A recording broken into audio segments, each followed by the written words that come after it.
Quando eu cheguei lá, falando por experiência própria, eu achava que eu não iria conseguir comunicar. Depois de algum tempo, já conseguia comunicar, cada um de uma forma. O principal ali, primeiro, é ouvi-los. O que eles têm a dizer? Conhecer um pouco da vida deles, dos interesses, dos sonhos deles. E tem um dos nossos voluntários, o Túlio, ele tem um vínculo muito grande com um dos nossos acolhidos. E quando o Túlio esteve pós-pandemia com ele, foi emocionante, a lágrima desceu no canto dos olhos. Territórios sociais. Territórios sociais. Olá, eu sou Robson Santo e estamos em mais um Territórios Sociais, o podcast do Terceiro Setor, que ajuda a iluminar projetos e iniciativas que estão transformando o mundo. Sejam todos muito bem-vindos. Ao meu lado, minha amiga e parceira, Patrícia Bragança. Robson, é um prazer estar com você aqui novamente, muito curiosa para conhecer um pouco mais dessa história dos nossos entrevistados de hoje. E hoje nós temos a honra de receber Juvenal de Abreu Filho, ele é diretor-secretário, e Luciana Vieira Gomes Bertolini, superintendente de ação social do Núcleo Assistencial Caminhos para Jesus. É uma imensa alegria tê-los conosco. Muito obrigado por dedicar um pouquinho do tempo de vocês para essa conversa. Nós que agradecemos a essa participação, ter sido convidado para poder divulgar sobre o núcleo. É um grande prazer, muita alegria para a gente de ter essa oportunidade aqui. Eu agradeço muito a vocês. Complementando, o que o Juvenal falou, é uma honra estar aqui, participar dessa mesa composta por pessoas, que promovem a transformação social, e eu acho que vai ser um momento muito bacana. Não tem dúvida disso.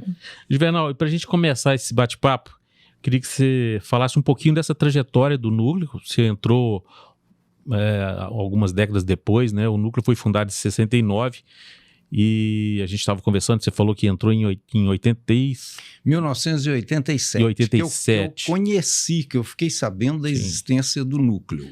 Mas eu entrei como voluntário em 1998. Juvenal, para a gente começar essa trajetória, eu queria que você falasse um pouquinho do início do núcleo, que foi em 1969. Você me falou que conheceu o seu Célio, que é o fundador dessa obra. Como que foi isso tudo? Assim, começa com a doação de sopas e chega hoje no nível que está, de uma das mais respeitadas instituições. Como que foi essa história? O senhor Célio eu fiquei conhecendo quando eu me tornei voluntário. Então foi a partir de 1998. Até então eu não o conhecia. Conhecia de nome. Tanto ele quanto o irmão dele, me faltou o nome. Wilson Trópia. Mas pessoalmente eu só fiquei conhecendo depois que eu me tornei voluntário. Mas o núcleo, ele começou em 69 distribuindo sopas para aquelas pessoas que em condição de rua, E eles chegaram a distribuir no próprio quintal da casa do senhor Célio uns 200 pratos de sopa diariamente. E aquilo foi crescendo e eles viram que não dava mais para permanecer ali. Foi quando, então, eles resolveram comprar um lote lá no Flor Mar. E compraram o lote lá, então foi em 1972, aí que realmente instituiu o núcleo, que começou já com uma sede própria, em 1972. E começou com a Casa do Caminho, que abriga as crianças com deficiência de paralisia cerebral. Isso aí foi crescendo, depois o núcleo foi adquirindo mais terrenos ali, foi ampliando as construções e depois construiu a Casa da Esperança, depois veio a escola e hoje o núcleo tem uma infraestrutura de 15 mil metros quadrados. Então, a área é bem grande e hoje, então, nós estamos lá já, então, com a Casa do Caminho, que abriga crianças, com crianças, adolescentes, adultos, que tiveram paralisia cerebral, e a Casa da Esperança, que são para os idosos. E tem também a socialização inclusiva, que abriga, aí já são assistidos, eles estudam na escola e são em torno de 250 crianças. Aí a Luciana que é melhor para complementar isso para mim. É um trabalho grandioso, né? Um trabalho grande. Nos bastidores, nós estávamos falando aqui que vocês irão completar 56 anos. É muita história, né? E eu me recordei lá daquela propaganda antiga, né? Caminhos para Jesus, que é o que você falou, né? Do início do trabalho. E que ao longo desse período vocês tiveram aí mudanças, incorporaram novas atividades. Eu gostaria que vocês falassem, dentro dessa jornada, quais foram os principais marcos, né? Dentro desses 56 anos. Juvenal, que está há bastante tempo, Luciana também na gestão. Bom, marcos que você fala, assim, desafios... Sim, avanços.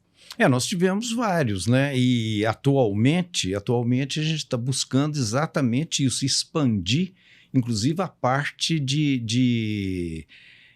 das pessoas, de conhecimento do núcleo, não só conhecimento por ouvir falar, mas a gente está tentando trazer essas pessoas para conhecer a instituição. Porque quando a gente vai lá e conhece, a gente vê a realidade, é completamente diferente daquilo que a gente imagina de uma instituição ou de ouvir falar. A gente pode ler a respeito, mas quando a gente vai e presencia o tratamento dado àquelas crianças, aos idosos, todo o carinho que é dado, a higienização, todo o cuidado transmitido e o amor transmitido, isso mexe com qualquer um. Então, hoje a gente está buscando isso, essa divulgação e também em termos até de aumentar a doação para o núcleo, a captação, porque o núcleo vive de doações. Claro. E 93% das doações vêm de pessoas físicas e 7% vem dos órgãos públicos. Então, essa doação é muito importante. E a gente estava até comentando aqui quando a gente chegou que o núcleo, depois da pandemia, perdeu muito em termos de doadores.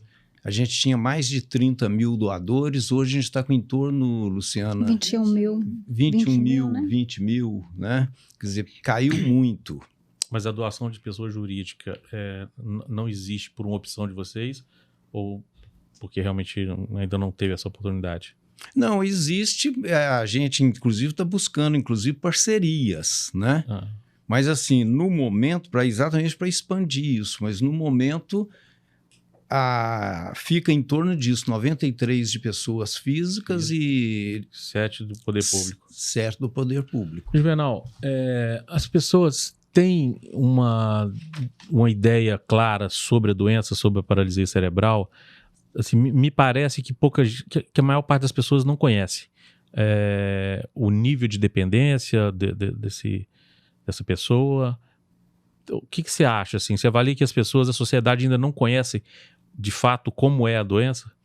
É importante, por isso que é importante ir visitar para conhecer, porque muitas vezes a gente vê, às vezes, um exemplo lá com as crianças mesmo. Quando eu falo crianças, eu estou referindo tantas crianças pequenas, adolescentes ou adultos, que a gente lida como se fossem todos crianças, mas nós temos pessoas lá que já têm quase 60 anos, né? Mas como chegou criança e a gente conhece desde pequeno, a gente sempre fala as crianças, né? Das nossas crianças. Mas o seguinte, é interessante a gente ver porque lá, muitas vezes a gente olha e vê uma criança, assim, à primeira vista, parece que a criança não compreende.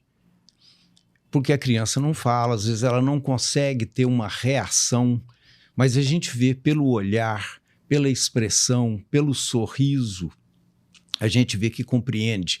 E tem alguns que a gente vai aprendendo a lidar com eles e a comunicar. Então, muitos, quando eu cheguei lá, falando por experiência própria, eu, assim, achava que eu não iria conseguir comunicar. Depois de algum tempo, já conseguia comunicar. Tem uns que a gente comunica através de uma tabuleta com as letras do alfabeto. né? Cada um de uma forma. Tem um que vai com o dedo, marca a letra, e aí, ou então figuras que tem ali, desenhos, né? Então é uma forma de comunicar. O Léo, por exemplo, que é um nosso acolhido, ele comunica com o pé. É onde ele tem mais movimento, então ele comunica com o pé. A gente fica com uma tabuleta na frente, com todo o alfabeto ali, né?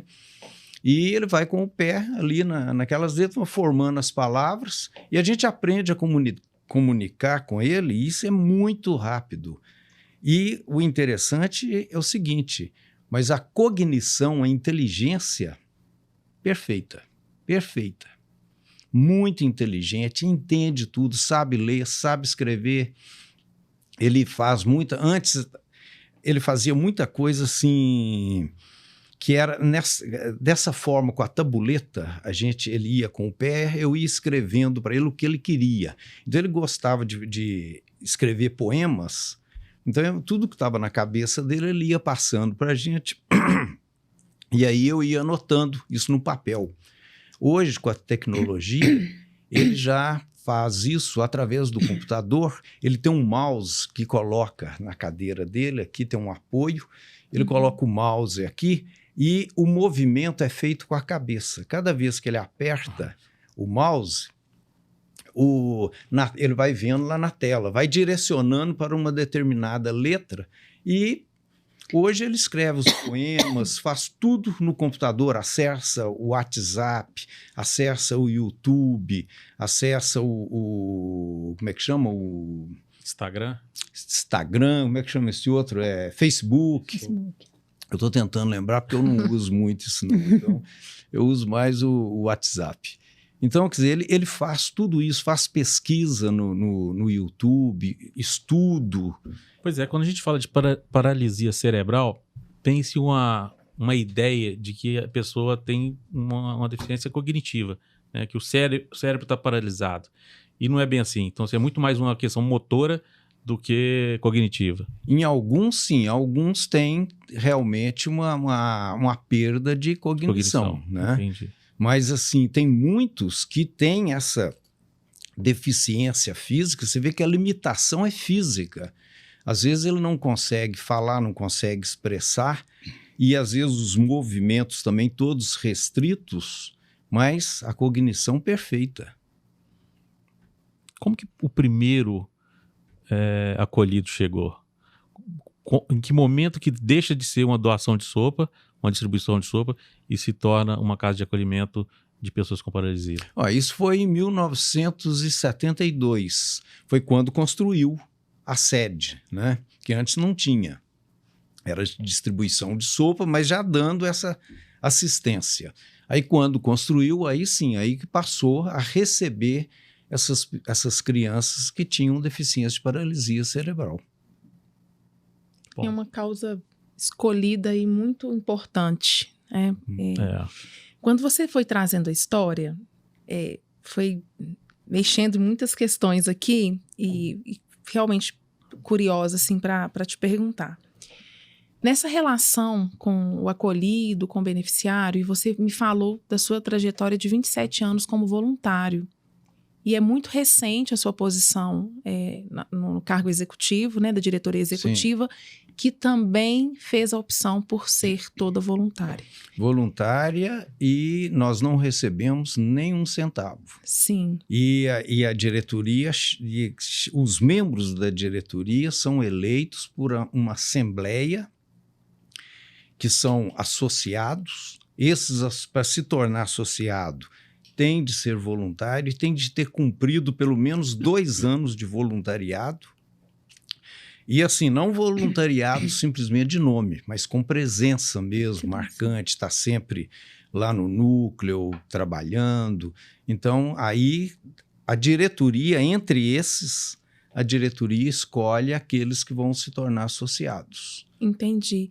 E aí, dentro dessa sua experiência como voluntário, nessa interação com o acolhido, assim, a minha curiosidade nós vivemos em um tempo em que tudo é muito rápido, ninguém tem tempo para ninguém, na nossa vida, né, na rotina, às vezes em casa a gente nem tem aquele tempo com a própria família, e aí você despende do seu tempo para se relacionar com crianças, pessoas em uma condição, né, de uma certa restrição, com um desafio grande de comunicação.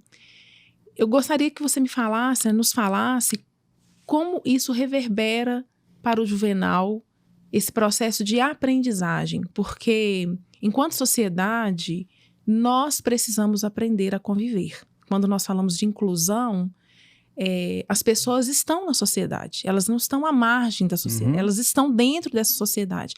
A sociedade é que cria esse espaço, né, de separação, de exclusão, e nós precisamos aprender. E você tem isso na prática, né? É um tempo diferente, com uma linguagem diferente, né, do cotidiano. Eu queria que você falasse um pouco dessa experiência, né, humana, né, humanitária, assim, nessa relação que você estabelece com o beneficiário. Isso, assim, é uma coisa até muito gratificante, porque, na realidade, a gente, como voluntário, na realidade, a gente recebe muito mais do que aquilo que a gente dá. Porque o que é que a gente faz lá, por exemplo, no caso, lá no núcleo, né? Tanto com os idosos quanto com as crianças. O principal ali, primeiro, é ouvi-los. O que eles têm a dizer? O que eles têm de interesse? Conhecer um pouco da vida deles, dos interesses, dos sonhos deles. E cada um tem um interesse diferente. Então, a gente vai aprendendo a lidar com isso. E a gente vê o seguinte, que a gente ganha muito mais, a satisfação que dá para a gente, da gente ser voluntário, é muito grande, é difícil até de dizer. Porque, na realidade,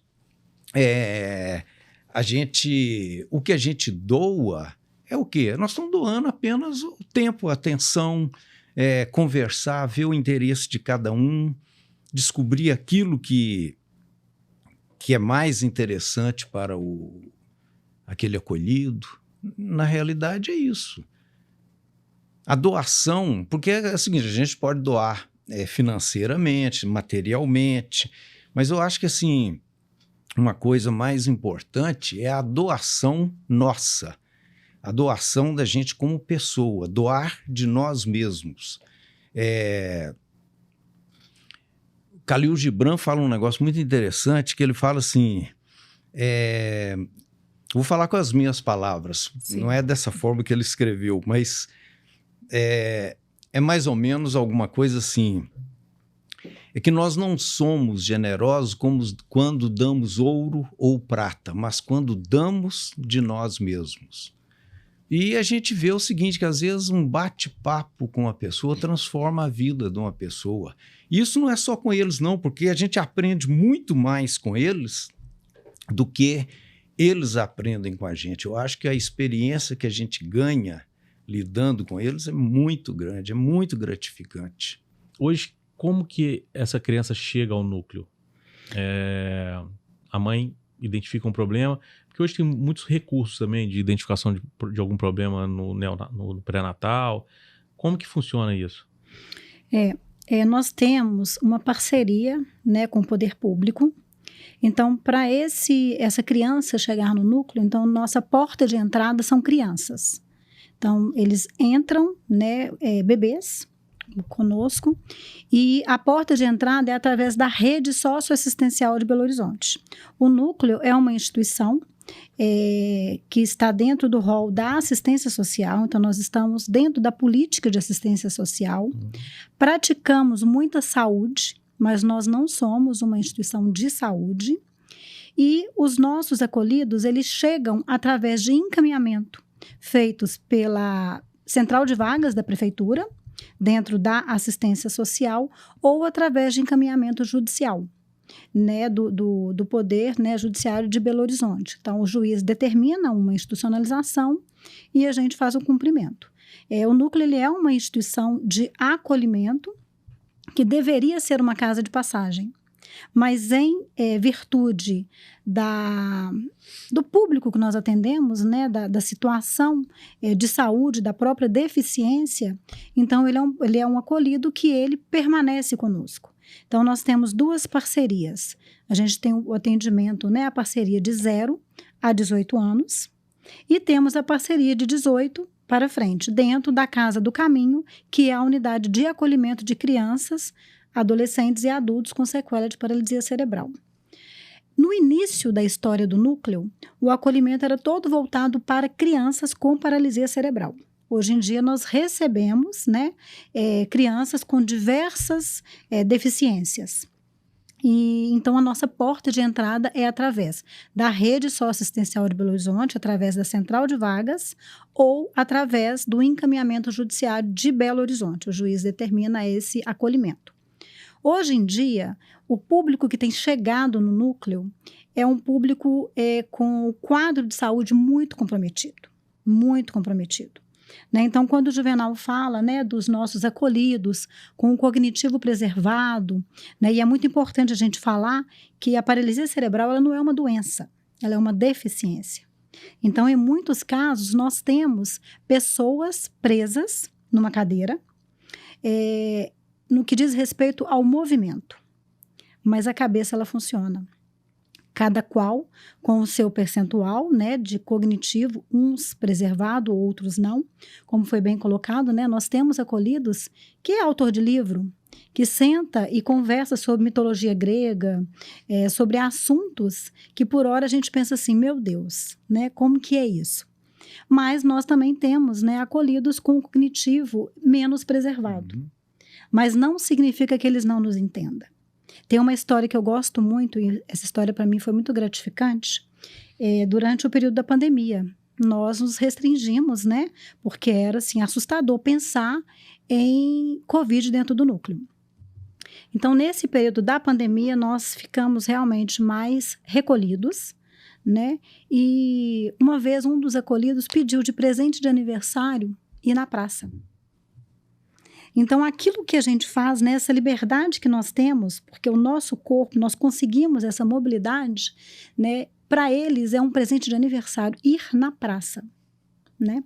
E nós temos uma outra história também que me chama muita atenção, quando nós abrimos as portas, inclusive para os voluntários, né, porque nós ficamos em um longo período sem receber os voluntários, e era muito gostoso como que os voluntários se comunicavam com a casa.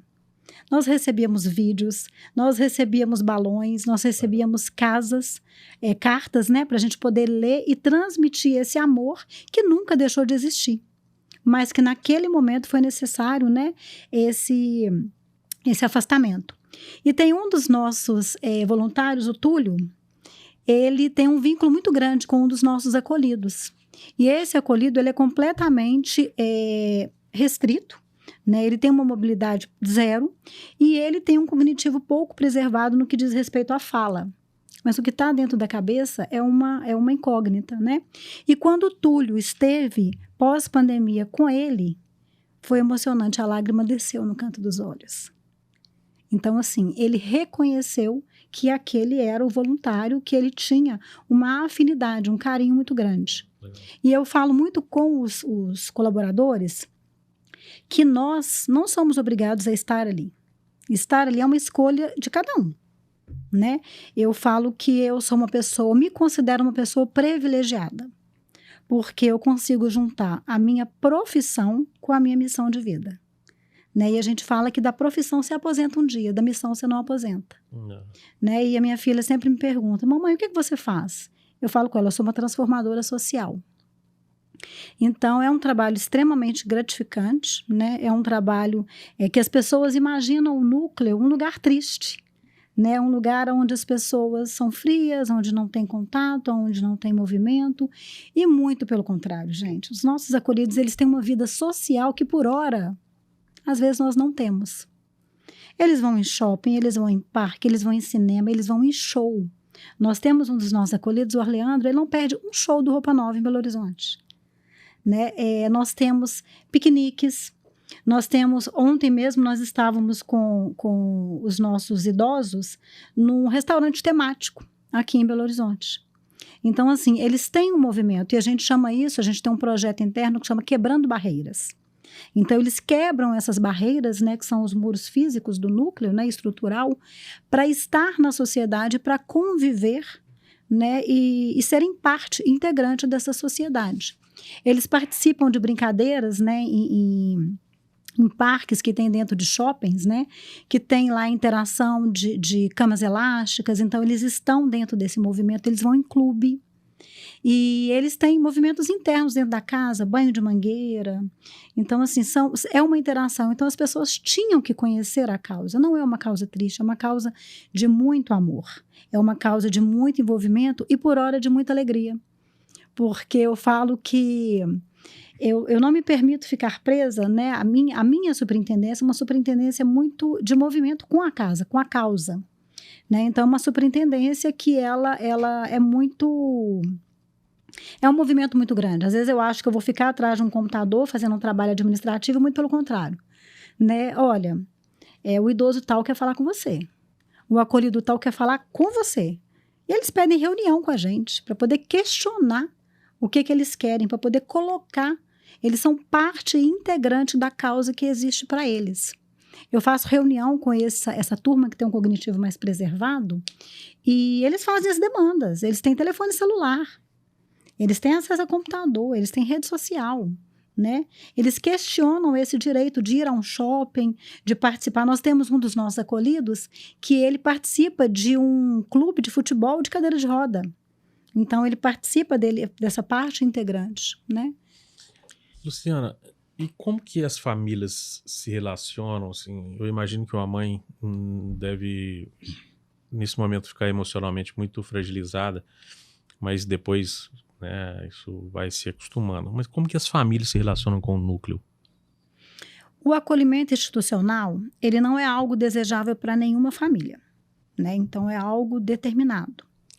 Então, nenhuma família chega e entrega o filho para a gente. Em tempos anteriores, as famílias, o público que chegava para a gente era um público com menos comprometimento, como eu falei, cognitivo. As famílias não tinham condição de manter essas crianças, né, com a deficiência em casa. Hoje em dia, com o avanço do poder público, com os investimentos que se tem, o público hoje ele está com a família. Então, o público que chega para a gente é um público com a condição de saúde extremamente vulnerável e um público que tem uma condição social também de muita vulnerabilidade. Então, daí é determinado o acolhimento institucional. Nós já tivemos, né, um período, e eu peguei um pouco desse período, eu tenho 6 anos que eu estou na instituição, então eu entrei com 50 anos de núcleo, né, agora fazendo 56, eu completo 6 anos, né, nesses 56 anos do núcleo. Nós pegamos um período em que a gente tinha pouquíssima integração com as famílias. E esse é um grande desafio para a gente, porque nós temos acolhidos de diversos lugares do interior de Minas. Então, aquela família que não consegue vir, nós conseguimos proporcionar que o acolhido vá. Então, e isso impacta diretamente no quadro clínico do acolhido. Às vezes a nossa médica fala assim, o acolhido tal está com dor abdominal. Primeira coisa que ela fala, me dá o prontuário do serviço social, deixa eu ver quando foi a última visita da família. Então, muitas das vezes, a dor ela é emocional, né? Então, a gente busca proporcionar, nós levamos o acolhido na casa dos familiares quando o contrário não pode acontecer, por vários fatores. Então, hoje nós conseguimos aumentar um percentual significativo de integração das famílias com os acolhidos. Nós conseguimos fazer resgates de famílias que, por hora, há anos não iam no núcleo, né? Os acolhidos não conheciam, então nós conseguimos proporcionar esse resgate através da essência da assistência social, que é o fortalecimento do vínculo, essa integração com o familiar. Então, hoje a gente tem, em muitos casos, né, uma relação extremamente satisfatória, positiva. Temos também casos em que o familiar, num primeiro momento, não aceita a institucionalização, mas a gente mostra para eles que ali é um lugar que eles vão ser tratados com muito amor e carinho. E quando eu falei da minha fala, né, nós escolhemos estar ali. Então, eu falo muito com os colaboradores. Eu, na condição de empregada, posso chegar perto da diretoria e falar, amanhã eu não venho mais, né? Mas eles não. Eu falo que ali foi a única opção que a vida deu para eles. Então, nossa responsabilidade social é de proporcionar para eles o melhor lugar possível. Um lugar de muito carinho, de muito afeto. E eles criam vínculos. Se perguntar para o Juvenal, qual acolhido você tem uma proximidade maior? Todos nós temos. Aquele que você literalmente tem uma identificação, tem uma aproximação maior.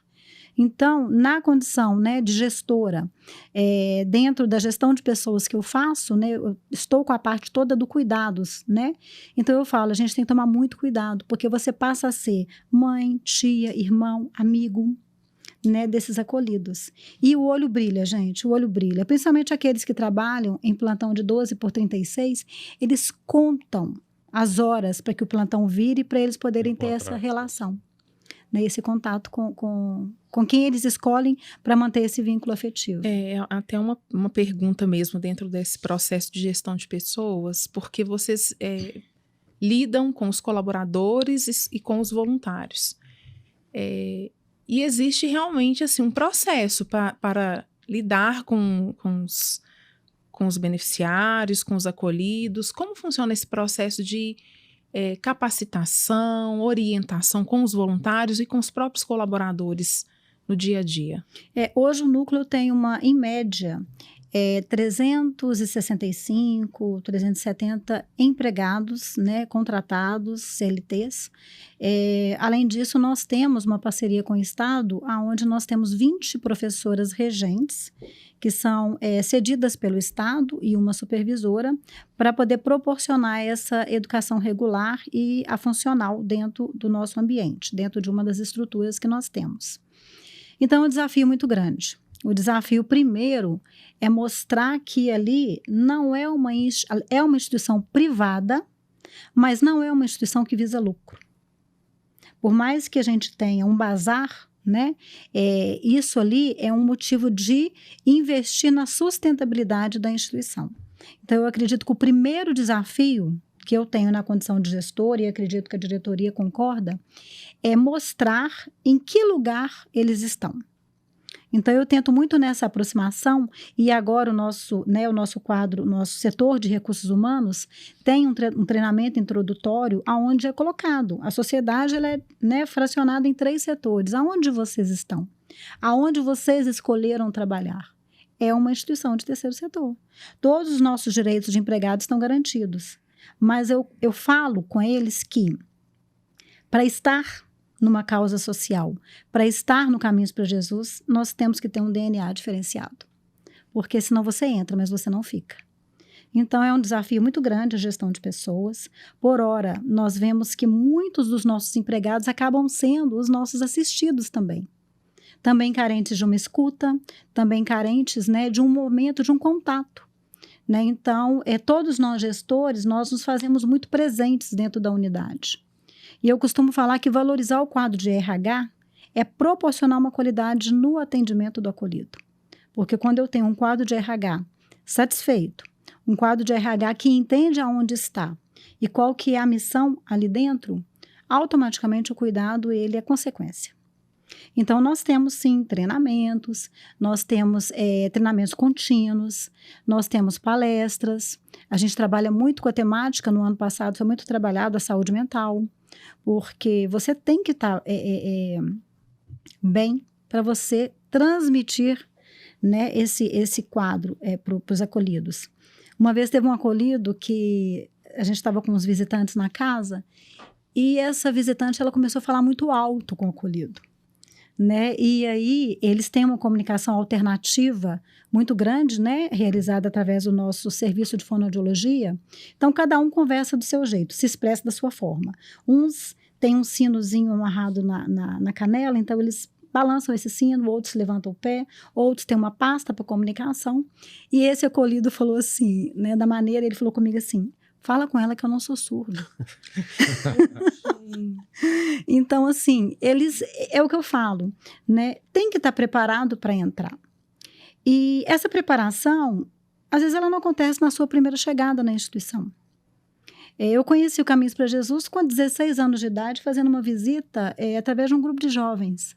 Eu não tenho vergonha de falar que eu não consegui entrar.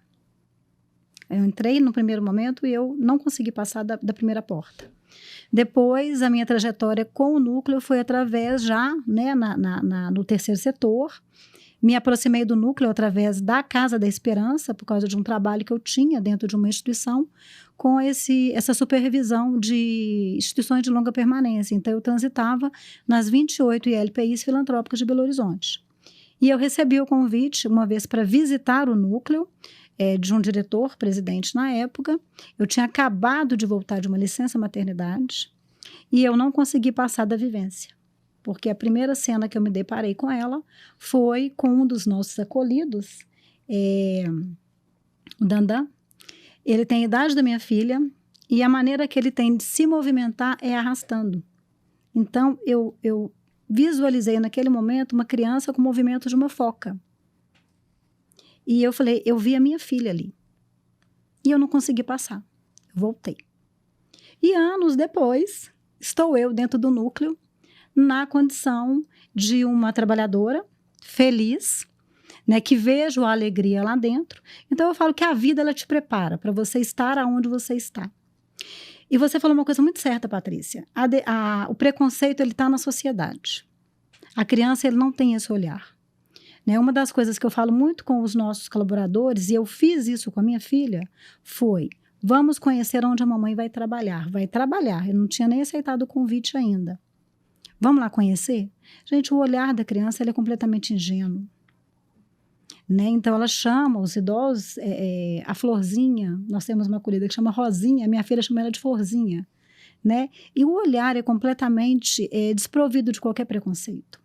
Então, eu falo muito, inclusive com os pais que eu tenho contato na escola que minha filha trabalha, apresentem essa realidade para os filhos de vocês, para que a gente tenha adultos com um olhar mais sensível para uma situação que não é diferente da nossa. Não é diferente da nossa. Cada qual, dentro da sua vulnerabilidade, com a sua deficiência, todos nós temos alguma deficiência. Seja deficiência por falta de amor, seja deficiência por uma arrogância, pela vaidade. Todos nós temos. A deles é uma falta de mobilidade, um cognitivo que não é preservado, né? Então, eu acho que a sociedade deveria, sabe, conhecer mais esse tipo de causa. E não é só o Caminhos para Jesus, nós temos várias causas que eu acho que as crianças deveriam estar inseridas. Eu falo muito com a minha filha, amanhã você pode ser a mamãe, ou você pode estar num lugar de voluntária dentro da instituição. Então, a gente também tenta valorizar muito esse voluntariado mirim, para que a gente consiga trazê-los. E em relação ao voluntário, né, o voluntariado, nós temos hoje um setor responsável por todo esse tratamento com o voluntário. Nós temos, né, um ex-diretor, Carlos Rossi, que fez um trabalho maravilhoso na condição de coordenador dos voluntários, junto com José Weaver, que também é o nosso vice-presidente. Então, eles construíram a história do voluntariado no núcleo.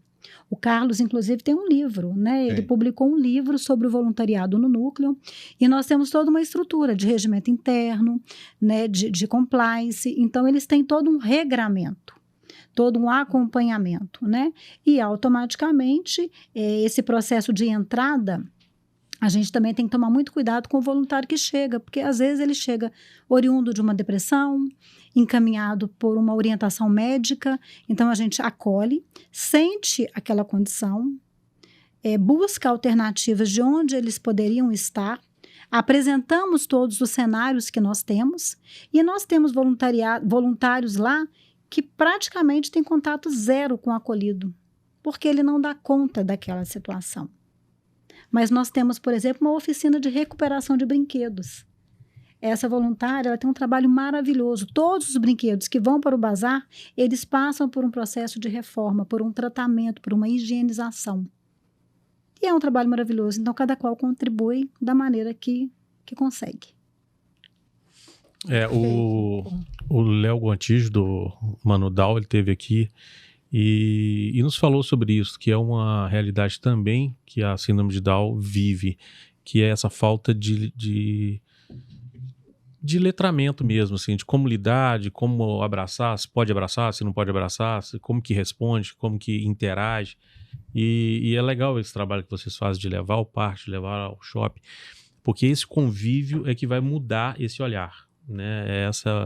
Porque é verdade que as crianças, elas ficavam, e as instituições, dentro das condições que tinham, meio intramuros ali, né? As pessoas não conheciam, ou quando conheciam era muito, muito rapidamente, sem um entendimento da condição daquela pessoa. Então, acho que é importante. Assim, a gente precisa evoluir muito, e eu acho que um papel de vocês de acolher também a sociedade nesse sentido, né? De acolher essa pessoa que não sabe, de mostrar como que é essa realidade, e é bacana vocês abrirem as portas para essas visitas, como você falou, né, Juvenal? As pessoas precisam conhecer. Conhecer para entender como que é essa realidade. E é só fazendo essa visita, né, indo lá presencialmente, que vai sentir isso, né? Então, esse contato pessoal é fundamental. É para despertar empatia, não tem como você... Não tem como não, né? Assim, você imagina que você vai ter empatia, mas a empatia só desperta quando você conhece, quando você vive, quando você conhece a realidade. Isso. Patrícia, mais alguma consideração? A gente está quase chegando aqui no final, só mesmo para saber aí das expectativas em relação ao futuro, né? Nós falamos aqui das atividades que vocês já desenvolvem, dos desafios com a captação, né? Hoje são 15 mil metros. É uma área grande, construída, vocês têm, são 3 unidades de atendimento, não é isso? Vocês querem falar um pouco dessa estrutura? Eu acho que é importante falar dessa estrutura de vocês. Nós temos, são 3 pilares, né? Nós temos uma unidade de acolhimento, como eu já disse, de crianças, adolescentes e adultos com sequela de paralisia cerebral, Casa do Caminho. Nós temos uma outra unidade que foi pensada para esses adultos que se tornassem idosos, que é a Casa da Esperança. Hoje, o nosso acolhido, a média de idade dos nossos acolhidos está em torno aí de 35 a 45, 50 anos. E a gente sabe que a medicina ela não consegue explicar. A expectativa de vida de uma pessoa com esse quadro, ela não ultrapassa os 25, 30 anos, né? Então, a gente resume, o que vocês fazem? Né? Nós damos amor e nós damos cuidado. Então, nós temos a Casa da Esperança, que é o acolhimento de idosos, e nós temos a socialização inclusiva, que é dividida em 3 pilares, né? Nós temos o CEAI, que é o Serviço Especializado de Atendimento Interdisciplinar, onde nós recrutamos da sociedade crianças recém-nascidas até 5 anos e 11 meses, e fazemos um trabalho com as terapias através de toda uma equipe. Nós temos equipe multidisciplinar em todas as nossas unidades, fono, fisio, TO, psicólogo, fisioterapeuta, fonoaudiólogo. Então, todas essas unidades, médicos, né? Nós temos 3 médicos, né, para poder estar transitando nas unidades. E no CEAI a gente promove a estimulação precoce. A gente sabe que nos primeiros anos de vida é o momento que você tem que potencializar esse desenvolvimento. E aí, quando esse assistido completa 5 anos, entrando para os 6 anos, já é falado com os pais, né? Nós oferecemos o serviço da Escola Especial, Sérgio de Freitas Pacheco. É uma escola que nós temos dentro da socialização inclusiva, temos uma parceria com o Estado, onde ele nos fornece, como já disse, 20 professoras regentes e uma supervisora. É uma parceria que a gente precisa melhorar muito, porque o núcleo, há mais de 30 anos, mantém essa mesma parceria, e isso tem causado dificultadores para a gente manter. E aí os pais são convidados a levarem os filhos para essa escola especial. Se for um desejo colocar numa escola inclusiva, e aí nós damos um encaminhamento para que essa terapia aconteça fora da instituição. Se o pai deseja, o assistido passa a frequentar a nossa escola através dos anos iniciais e do EJA, e aí nós proporcionamos o ensino regular e o currículo funcional. Então, eles ficam com a gente até que a gente tenha que fazer a terminalidade, que é um período máximo que o Estado permite que ele esteja em sala de aula. E para não abrir as portas e colocar esse assistido dentro de casa, porque a gente sabe que de lá ele não vai sair, eles têm um pertencimento muito grande com o núcleo. Nós voltamos à aula agora, nós tivemos assistidos que emagreceram mais de 8 quilos, pela ausência desse contato social com os pares, com os colegas deles e com essa vivência com a escola. Então, para não abrir as portas e colocá-los para fora, o núcleo investiu no fortalecimento de vínculos. Então, nós temos oficinas com monitores e aí eles passam a ir 2, 3 vezes por semana para poder participar. A gente estimula muito a funcionalidade desses acolhidos, desses assistidos. A gente busca todo o potencial que eles têm.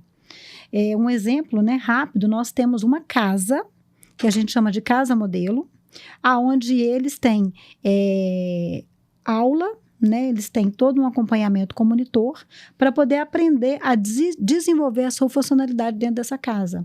Estender uma cama, passar uma roupa, arrumar uma gaveta, pendurar uma roupa, plantar, nós temos horta.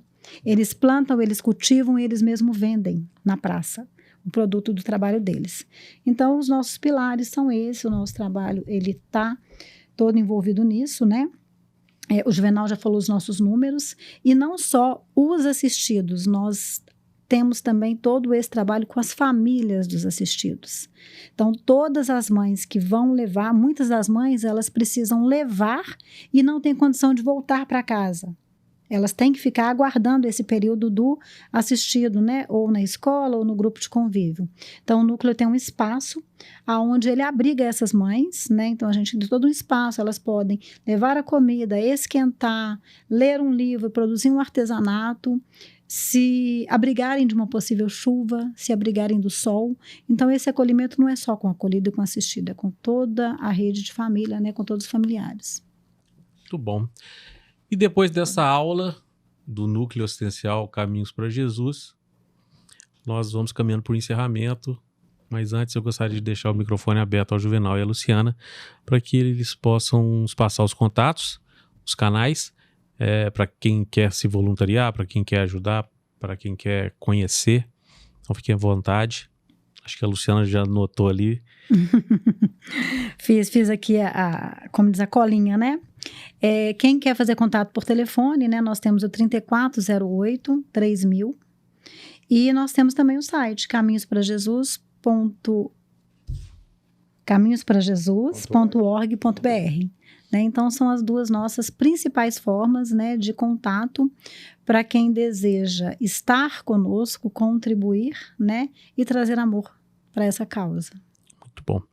Então, você que quer conhecer, faça contato, é muito importante conhecer esse trabalho que tem 55 anos, caminhando para 56 anos, uma das instituições mais respeitadas, certamente de Minas e muito provavelmente também do Brasil.